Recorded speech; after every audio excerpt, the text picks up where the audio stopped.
High বন্ধুরা, good morning সবাইকে। সবাই কেমন আছো? আশা করি সবাই ভালো আছো। আমিও আজকে খুব ভালো আছি। আর আজ হচ্ছে শুক্রবারের ব্লগ। আর দেখো কত রোদ দিয়েছে, দেখেছো? একবার করে করে মেঘলা মেঘলা করছে, একবার করে করে প্রচণ্ড পরিমাণে রোদ দিচ্ছে। কালকে সন্ধ্যাবেলা তো প্রচণ্ড পরিমাণে মেঘ ছিল, কিন্তু একটুও বৃষ্টিও হয়নি, কিচ্ছু না। হাওয়াটা কন্টিনিউ দেয়, এখানে খুব সুন্দর হাওয়া দেয়। আর আমাদের বেলকনিতেও খুব সুন্দর হাওয়া দিচ্ছে। এই মাত্র পুজো করে উঠলাম, দেখেছো কত রোদ। হ্যাঁ, মানে এই রোদে যারা অফিসে বসে কাজ করবে তাদের খুবই ভালো। আর যারা বেচারা লেবার খাটছে রোদে, মানে সত্যি ফ্যামিলির জন্য মানুষ কত কষ্ট করে। হ্যাঁ, মানে না দেখলে মানুষকে বোঝা যায় না। আমরা রাস্তায় সবজি বাজার করতে যাই, মানে যেদিন মানে রবিবার দিন আমরা সবজি বাজার করতে যাই, তো সেই দিন দেখি রবিবার দিনও অনেক লেবার থাকে, যাদের মানে কাজ, মানে যাদের ঘরে কাজ থাকে তারা ওইখান থেকে লেবার চুজ করে নিয়ে এসে মানে ইয়ে করায়, কাজ করায়। আবার 6টা 6:30 সময় আবার ওদেরকে ওইখানে রেখে দিয়ে আসে। ঠিক আছে, মানে ওই মেন রোডের সামনেই দাঁড়িয়ে থাকে, যেখানে মার্কেট সেখানে সামনেই দেখবে। এবারে তোমাদেরকে শেয়ার করব। তো এত খারাপ লাগে না, আমরা এত রোদে মার্কেট করছি, তাতে আমাদের এত কষ্ট হয়। আর ওরা মানে 8 ঘন্টা কাজ করে, মানে ভাবো যে ওদের কত কষ্ট হয়, ওদেরকে দেখে কত খারাপ লাগে জানো। এই যে আজকে আজকে সব কিছু কাচাকুচি হয়ে গেছে আমার, এই যে।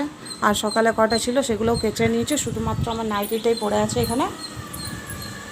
আর এই যে বন্ধুরা, আমি চা চাপিয়েছি, দেখো কত গ্যাসটা বুঝতেই পারিনি। চা করছি, এটা চা চাপিয়েছি। আজকে আমি পেছন দিক থেকেই ব্লগটা স্টার্ট করলাম, এই কারণে যে সামনের থেকে তোমরা ভালো করে, মানে আমি দেখতে পাই না ভালো করে, তো তোমরা কি ভালো করে দেখতে পাবে, তার জন্য। আর এই যে আমি এখন গান শুনছি, আজকে গান শুনতে ইচ্ছা হয়েছে। আর এই যে ও আলপনা দিয়েছে, এই যে একজন আলপনা দিয়েছে।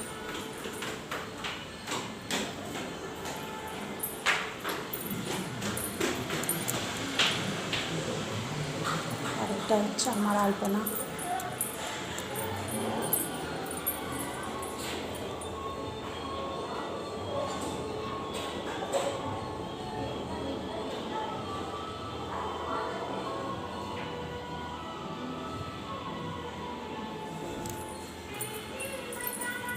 এটা হচ্ছে আমি দিয়েছি আলপনাটা। আর এই যে পুজো করেছি, ঠাকুরের পুজো হয়েছে।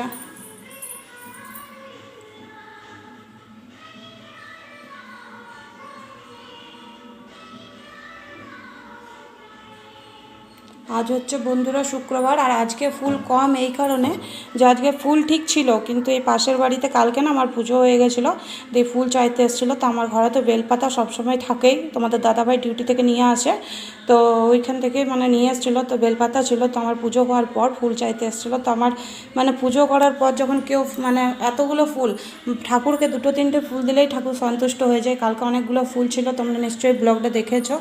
তো আমার মনটা খুব খারাপ লাগছিলো যে আমি এতগুলো ফুল চাপিয়ে দিলাম ঠাকুরকে, কিন্তু কেউ তো ঠাকুর মানে কেউ তো ফুল, মানে কেউ ফুল পায়, কেউ ফুল পায় না বলো। তো এই জন্য এ দিয়ে শুকনো বেলপাতা, মানে ভালো বেলপাতাগুলো কচি কচি ছিল, তোমাদের দাদাভাই নিয়ে ফ্রিজে রেখে দেয়। তো ওই বেলপাতাগুলোই দিয়ে দিলাম, তো তাও খুশি হয়ে গেল। তো তাও আজকে কি করেছি, পুজো করার আগেই আমি ওদের বাড়িতে দিয়ে এসেছি ফুল। আমি বললাম নিয়ে নাও, পুজো করবে।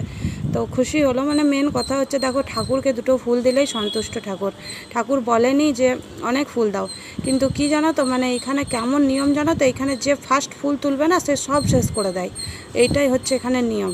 তো ওই জন্যই নিয়ে আসি, যদি কেউ চায় তো তাকে দিয়ে দিই আমি, মানে তুলে নিয়ে আসে তোমাদের দাদাভাই, কিন্তু কেউ যদি চায় তো দিয়ে দেয়। আর আমি দেখি, মানে যতক্ষণ না পুজো করি আমি ততক্ষণ দেখি যে কেউ যদি ফুল না পাই তাহলে তাকে ডেকে ফুল দিয়ে দেবো, ওরকমই করি আমি। তো কদিন থেকে এবার ধরো কেউ যদি ফুল না নিতে চায় তাকে তো জোর করে দেওয়া যাবে না, তো ঠাকুরকেই চাপিয়ে দিই ওই জন্যে। আর এই পাশেরটা চেয়েছিল, পাশেরটাকে দিয়েছি। চলো বন্ধুরা চাটা খেয়ে নিই। এই যে বন্ধুরা, 12:30 বেজে গেছে, আর আমি নাস্তা করি না, আমি তো বলেইছি নাস্তা করি না। আর শুক্রবারে এই যে খাবার খাবো এখন, কেননা কালকে বলেছিলাম, মানে কাল থেকে ডিসাইড হয়েছিল যে আজ আমি নির্জলা উপোস করবো 16টা শুক্রবার, কিন্তু তোমাদের দাদাভাই বন্ধ করলো। কেন বন্ধ করলো না, যেহেতু ছেলে এখন বড় হয়নি, আর আমাকে বললো যে যার জন্য তুমি করছো তা সেই এখন যদি টক ফক খেয়ে ফেলে তাহলে তো তোমার করা ব্যর্থ হয়ে যাবে। তো ওই জন্যই তোমাদের দাদাভাই বললো আরও 1-1.5 বছর যাক, তুমি পালো এরকম, মানে যেমন পালছো নিরামিষ খাচ্ছ টক ফক খাও না, তেমন তুমি পেলে যাও। আর 1-1.5 বছর হলে ও একটু বুঝতে শিখবে, স্কুলে কিছু খাবে না তেমন বলে দিলে এখন থেকে ওকে শেখাও, মানে ওকে বন্ধুরা শেখায়, মানে কি বলতো ছোটো বাচ্চা তো এতটা বুদ্ধি নেই, ঘরের মধ্যে আমি ওকে টক জিনিস কিচ্ছু দিই না, কিন্তু স্কুলে গেলে যদি কিছু খেয়ে ফেলে, কারণ আমরাও তো একসময় শেয়ার করেই খেতাম বলো, তো ওরাও তো শেয়ার করেই খায়, এবার ও তো বুঝবে না যে কোথায় কি আছে না আছে। তো ওই জন্যই তোমাদের দাদাভাই বললো যে এখন করতে হয় না, এখন যেমন করছো তেমনি করো, 1-1.5 বছর পর তুমি করবে। তা আজকে করিনি বন্ধুরা, ওই জন্য আজকে পরোটা করেই রেখেছি একেবারেই, কারণ আমি নিরামিষই খাই। এই যে পরোটা, এই যে পরোটা করে রেখেছি খাবো, আর ছোট ছোট পরোটা করেছি যাতে আমার ছেলের টিফিনে ঢোকে। আমি পরোটা করলে এরকমই করি, দেখো এই যে পরোটা করলে আমি এরকমই করি। কে কে আমার মতো একদম লুচির মতো সাইজের করো, এই যে, আর একদম খুব নরম থাকে আমার পরোটা, মানে আমার পরোটা না, মানে আমি পরোটাগুলো যেগুলো করি। আর এই যে বেশি কিছু করিনি আজকে, আজকে করেছি এই যে শুধু আলুর তরকারি, শুধু আলুর তরকারি, আর করেছি এই যে সিমুইয়ের পায়েস। আর আমাদের বাড়িতে সিমুইয়ের পায়েস করেছে একদম আমুল দুধ দেওয়া, মানে এমনি দুধ দিয়েইছি কিন্তু আমুল দুধ দিয়ে একদম পুরো একদম চাপ চাপ করে করেছি। আর এটাতে শুধু কাজু দিয়েছি, কিশমিশ দিইনি। আর বন্ধুরা আলুর তরকারি দেখলেই না তোমাদের দাদা ভাইয়ের মাথা গরম হয়ে যায়। আর আমার ছেলের ফেভারিট হচ্ছে আলুর তরকারি, ও সব কিছু খায় কিন্তু সব কিছু ভাজা করে দিলে খায়, জানি না কেন ও তরকারিটা খায় না, মানে তরকারি খেতে পছন্দই করে না। আর আলুর তরকারি যে আমরা করি না বন্ধুরা, ও যখন মানে খায়, ওকে যখন টিফিনে দিই তখন আমি ঝাল দিতে পারি না আলুর তরকারিতে, ওইটাই হচ্ছে তোমাদের দাদাভাইয়ের রাগ, যে যদিও তরকারি করছো তো একটু ঝাল দিয়ে করবে, তো ঝাল দেবো কী করে। আর আমরা মানে তোমাদের দাদাভাই আমরা লঙ্কা গুঁড়োটা খুব কম খাই, কাঁচা লঙ্কাটা একটু বেশি খাই, তো কাঁচা লঙ্কা প্রথমে দিলেই সেদ্ধ হয় আর প্রথমে দিলেই টেস্ট লাগে, কিন্তু আমি কাঁচা লঙ্কা প্রথমে দিতে পারি না, পিউষের জন্যই দিতে পারি না। আর আজকে তোমাদের দাদাভাই আলুর তরকারি নিয়েই গেল না, এমনকি জলখাবারে আলুর তরকারির পরোটা দিয়েছিলাম সেটাও খেলো না, আলুর তরকারি খেলো না, ও পায়েস দিয়ে খেয়ে চলে গেল। পায়েসটা টিফিনের যে পায়েসটা নিয়েছিল সেটা আমাকে দিয়ে দিল, আর কালকে রাতের ঘুগনি ছিল সেই ঘুগনি দিয়ে পরে নিয়ে গেল। এত বদমাশ, মানে রাগ দেখিয়ে, রাগ দেখায়নি, মানে এমনিই, মানে ওর খারাপ লাগলো যে শুধু আলুর তরকারি করছো। আমাকে আগে বললো যে মানে আলুটা আমাদের কমই খাই, কম খাই বলতে আগে কম খেতাম আমরা, 3 কিলো আলুতে আমাদের হয়ে যেত, তার মধ্যেও একটা দুটো বেঁচে যেত। আর এখন আমাদের 3 কিলো, মানে 5 দিনও ভালো করে চলছে না। ওই জন্যই তোমাদের দাদাভাই বলছে সবজি যখন খাচ্ছই না তখন 1 কিলো আলু আরও বাড়িয়েই নিয়ে নাও, কেননা আলুটাই বেশি খরচা হচ্ছে, আলুটাই খাও। একদিন তোমরা যখন মা বেটা ভোগ করবে বা হাত ব্যথাতে তখন বুঝবে। এইখানে বন্ধুরা কোনো যদি ডাক্তারখানা যাবে, তুমি যদি ডাক্তার দেখাবে তাহলে একটা কথাই বলবে যে আলু খাবেন না। এখানে আলু খেতে বন্ধ করে, এখানে মানে গলা ব্যথা কিংবা সর্দি হলে এখানে বন্ধ করে, মিষ্টি জিনিস খাবেন না, চা ফা খেতে বন্ধ করে, চিনি গুড় এইসব খেতে বন্ধ করে, এরকম এখানে নিয়ম আছে। সেই জন্য তোমাদের দাদাভাই একবার আমাকে দিয়েই গেল যে আলুর তরকারি, আলুর তরকারি ছেলে যা বলছে তাই করে দিচ্ছ, দেখবে একদিন ভোগ করবে। কি ভোগ করবো বন্ধুরা, যে যা খায় তাকে তো তাই দিতে হবে না, আমি কি করবো, আমি তো একটা মা। আমাকে যেটা বলবে, ওর যদি না খায় ঘুরিয়ে যদি নিয়ে আসে তখন কেমন লাগে, একটা দুপুরে না খেয়ে ছেলে রয়ে যাবে। কি বলবো, কিছু বলার নেই। চলো বন্ধুরা খেয়ে নিই খাবারটা। এই যে বন্ধুরা সব কাজ বাজ শেষ হয়ে গেল, কাজ বাজ শেষ হলো বলতে বিকেলের কাজটা শেষ হলো, যেমন ছেলের টিফিন ধোয়া, আমারও এঁঠো বাসন ছিল, মানে দুপুরে যেটা খেয়েছিলাম পরোটা সেটা ছিল। আর তোমাদের দাদাভাইও এসছে, দাদাভাইয়েরও টিফিন ধুলাম, তারপরে ছেলেকে স্নান করালাম, মানে স্নান মানে গা ধুইয়েছি, গা ধুইয়ে ওকে রেডি করিয়েছি, জামা প্যান্ট পরিয়েছি। তারপর এই যে কতগুলো কেচেছি, দেখো এই যে কতগুলো কেচেছি, এখন আরও কতগুলো হবে, এই যে সব পরে কাচবো। আর এখানের ওয়েদার দেখেছো, মানে কিছুদিন আগে সকালবেলাতে 9টা 10টা তক্ক মেঘ মেঘ করতো, তারপরে 10টার পরে মানে 10টার পর থেকে প্রচণ্ড পরিমাণে রোদ দিত। আর এখন তারপরে আবার কদিন মানে 2 দিন লাগাতার বৃষ্টি হলো, 2 দিন বৃষ্টি মানে কি ওই টিপটাপ টিপটাপ হতো, আবার বন্ধ হয়ে যেত, কিন্তু মেঘলা মেঘলা ছিল, ওয়েদারটা খুব ঠান্ডা ঠান্ডা ছিল। আর এখন দেখো মানে সকাল হলে সকাল 7টা থেকে 7টা কোথায় 6টার থেকে এত রোদ দিচ্ছে, মানে ঘরে থাকা যাচ্ছে না, এত মানে গরম লাগছে, এত গরম, মানে একটু কিছু কাজ করলে ঘেমে যাচ্ছি। আর এখন দেখো এই 4টার থেকে মেঘ মেঘ করছে, কালকেও এরকমই করেছিল ওয়েদারটা, কিন্তু বৃষ্টি পড়ছে না। কিন্তু এখানে দাঁড়ালে না খুব আরাম, প্রচণ্ড পরিমাণে হাওয়া দেয়, মানে খুব সুন্দর হাওয়াটা দেয়। আর ঘরে গেলে না গুমোট গরম, গুমোট একদম গুমোট গরম লাগছে, কেননা এইখানটা তো পুরো জঙ্গল এরিয়া না। দেখো দেখছো আশপাশটা একদম জঙ্গল টাইপের। দেখো দেখো দেখেছো,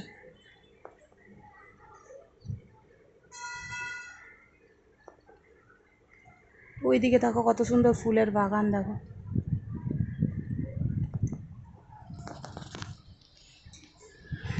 হাওয়া দিচ্ছে, প্রচুর হাওয়া দিচ্ছে, ভালো লাগছে। বৃষ্টিটা নামলে ভালো হবে, কিন্তু বৃষ্টি আর হচ্ছে না, এই মেঘই করে আছে। এরকম মেঘ, কালকেও মেঘ মেঘই ছিল, আজকেও মেঘ। ওই দিকটা দেখো একদম অন্ধকার, কালকে এরকম ছিল, বৃষ্টি কিন্তু হচ্ছে না। এমন লাগছে সে ভোরবেলা, শীতকালে ভোরবেলা যেমন কুয়াশা পড়ে না, ওরকম কুয়াশার মতন লাগছে। দেখো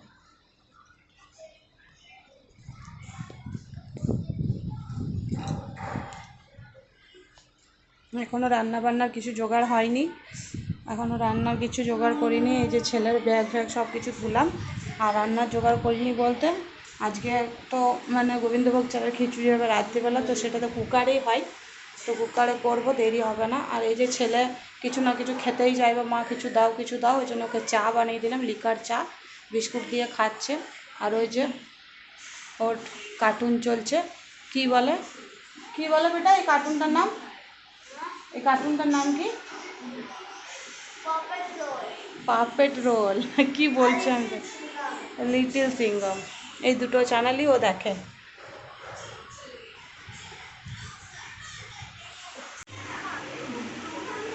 এখন রান্না হলো রাতে, রাতে রান্না বলতে আজকে শুক্রবার, পুরো দিনটাই রেস্ট থাকে, সকালবেলাতেই যা একটু ঝামেলা থাকে, বাদ বাকি রাত্রে একদম রেস্ট। রেস্ট বলতে প্রত্যেক শুক্রবারে বন্ধুরা খিচুড়ি বানায় গোবিন্দভোগ চালে, কিন্তু আজকে বানাইনি, এই কারণে বানাইনি কারণ আমার ছেলে খিচুড়ি খেতে পছন্দ করে না। আর যেহেতু স্কুল গেছিলো, ভাত খেতে পাইনি, পরোটা খেয়েছিল, তাই ওকে ভাত ইয়ে করলাম। তো ওর জন্য উপরে যে ঝরঝরে ভাতটা থাকে সেটা তুলে দিয়েছে, ও ফ্যান ভাতও খেতে চায় না, ওই জন্যে উপরে যে ভাতটা থাকে সেই ভাতটা ওকে ঝরঝরে তুলে দিয়েছি। আর আলু ভাতে নুন আর তেল দিয়ে শুধু মেখে দিয়েছি। আর আমাদের জন্য এই যে লঙ্কার বীজগুলো ছাড়িয়ে ওই চাকুতে না কুচি কুচি করে নিয়েছি, কারণ আমাদের এখানকার লঙ্কাগুলো আমাদের বাঙালি মানে বাঙালি যেরকম পাতলা পাতলা শুকনো শুকনো লঙ্কাগুলো পাওয়া যায় সেরকম না, মানে এটা অনেক বড় বড় লম্বা লম্বা। তো এটা না ভাজলে না পুরো মানে কড়মড়ে টাইপেরটা হয় না, মানে একটু নরম টাইপের হয়, তো মাখা যায় না আলু ভাতেতে, চোখা চোখা রয়ে যায়। ওই জন্য এটা কি করবো, তেল দিয়ে ভেজে আলু ভাতেটা মাখবো। তো আমাদের জন্য আলু ভাতে রেখে দিয়েছি, আর এখানে ফ্যান ভাত হয়ে গেছে, ফ্যান ভাত করে রেখে দিয়েছি, কারণ তোমাদের দাদাভাই মানে সব কিছু হবে, এখন অনেক কাজ আছে তোমাদের দাদাভাইয়ের, মানে ভিডিওটা শেষ করে ও কাজগুলো করবে, তাকে আমি ছেলেকে খাওয়াবো, কারণ ছেলেও এবার ঘুমিয়ে যাবে। আর লাস্টেরটা মানে শুরুর থেকে আমার সবই ঠিক ছিল, লাস্টে এসে আমার গন্ডগোল হয়ে গেল। এই যে লঙ্কা কাটতে কাটতে হাতটাই কেটে ফেললাম, এই দেখো হাতটাই কেটে ফেলেছি লঙ্কা কাটতে কাটতে, দেখেছো? এই দেখো মানে চাকুটা এমনভাবে ঢুকে গেল, দেখো চাকুটা এমনভাবে ঢুকে গেল, মানে লঙ্কার ইয়ে তো কেটেইছি, মানে কাটছি লঙ্কার ইয়ে কেটেছি, আর যে ঝালটা এমনি করেই কাটছিলাম না চাকুতে, তো এই লঙ্কার যে লাল অংশটা থাকে না সেটাও লেগেছিল, যে প্রচণ্ড পরিমাণে জ্বালা করছিল, যে আমি বসে গেছিলাম, ভালো লাগছিল না। যে সকাল দিকটা আমার ভালোই কাটলো, শুরুর থেকে ভালো কাটলো, শেষটাই আমার খারাপ হয়ে গেল আজকের দিনটা। তো এখনো ব্যথা করছে, কারণ লঙ্কার যে ইয়েটা ঢুকে আছে না, ওই জন্যে এটাকে দেবে রেখেছিলাম, ওই জন্যে। আর এটা ভাবছি কি করে মাখবো, তোমাদের দাদাভাইকে বলেছি যে আমি ভেজে করে রেখে দেবো, তুমি আলু ভাতেটা আজকে মেখে দেবে, কারণ আমার প্রচণ্ড জ্বালা করছে। আর শরীরে রক্ত নেই, ডাক্তার দেখিয়েছিলাম রক্ত বেশি নেই, তার জন্য রক্ত বেরোয়নি। আর ভেতর দিকে মানে চাকুটা না এরকম ভাবে ভেতর দিকে ঢুকে গেছে বলে প্রচণ্ড ব্যথা করছে বন্ধুরা। ঠিক আছে বন্ধুরা, এখানে ভিডিওটা আমি শেষ করছি আজকে, কেননা ছেলে আমার ঘুমিয়ে যাবে, কেননা রাতও হয়ে গেছে, 9টা বেজে গেছে, রাত 9টা বেজে গেছে। আমার ভিডিওটা তোমাদের যদি ভালো লাগে প্লিজ আমার চ্যানেলটাকে মানে লাইক সাবস্ক্রাইব আর শেয়ার করে দেবে প্লিজ, রিকোয়েস্ট করছি। আর কমেন্ট করতে ভুলবে না, যদি ভালো লাগে আমার ভিডিও কমেন্ট করবে, যদি খারাপ লাগে তাও আমার ভিডিওতে কমেন্ট করবে প্লিজ। আর সবাই সবারই পাশে থাকি চলো, আর রাত হয়ে গেছে অনেক, সবাইকে গুড নাইট, সবাই ভালো থেকো সুস্থ থেকো, কালকে আবার একটা নতুন ব্লগ নিয়ে তোমাদের কাছে আসবো।